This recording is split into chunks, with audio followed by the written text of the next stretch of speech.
Hi friends, ஹெல்தியான பச்சைப்பயிறு குழம்பு டக்குன்னு 10 நிமிஷத்தில் செஞ்சிடலாம். வாங்க எப்படி செய்யலான்னு பார்க்கலாம்.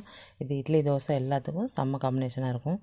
ஒரு கப் பாசிப்பருப்பு எடுத்து நல்லா வறுத்து எடுத்துக்கோங்க. கலர் மாறாமல் ஒரே மாதிரி அதை நல்லா கழுவி எடுத்துகிட்டு ஒரு குக்கரில் 2 கப் அளவுக்கு தண்ணி சேர்த்துட்டு 1/2 டீஸ்பூன் மஞ்சள் தூள், பூண்டு பல் ஒரு 5, காரத்துக்கு ஏற்ற பச்சை மிளகாய் சேர்த்துக்கோங்க. ஒரு பெரிய வெங்காயம் பொடியாக அரிஞ்சது, தக்காளி பொடியாக அரிஞ்சது, 1/2 டீஸ்பூன் சீரகம், குழம்பு மிளகாத்தூள் 1லேருந்து 1 டீஸ்பூன் அளவுக்கு சேர்த்துக்கோங்க. எல்லாம் சேர்த்துட்டு நல்லா கலந்து விட்டுட்டு மூடி வச்சு ஒரு 4 விசில் விடுங்க.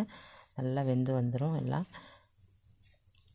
பாருங்கள், இந்த அளவுக்கு வெந்து வந்ததுக்கப்புறம் ஒரு கடாயில் 2 டீஸ்பூன் எண்ணெய் சேர்த்துக்கோங்க. 1 டீஸ்பூன் கடுகு, 1/2 டீஸ்பூன் சோம்பு, கொஞ்சம் பெருங்காயம், வரமிளகாய் ஒரு 2, ஒரு பொடியாக அரிஞ்ச வெங்காயம் எல்லாம் சேர்த்து நல்லா வதக்கி எடுத்துக்கோங்க. இப்போ கருவேப்பிலை சேர்த்துக்கோங்க. எல்லாத்தையும் நல்லா வறுத்ததுக்கப்புறம் வேக வச்சுருந்த பச்சைப்பயிறு கறியை சேர்த்து நல்லா கலந்து விட்டு ஒரு 2 கொதி விட்டு இறக்குனிங்கன்னா சூப்பரான பச்சைப்பயிறு குழம்பு ரெடி ஆகிடும்.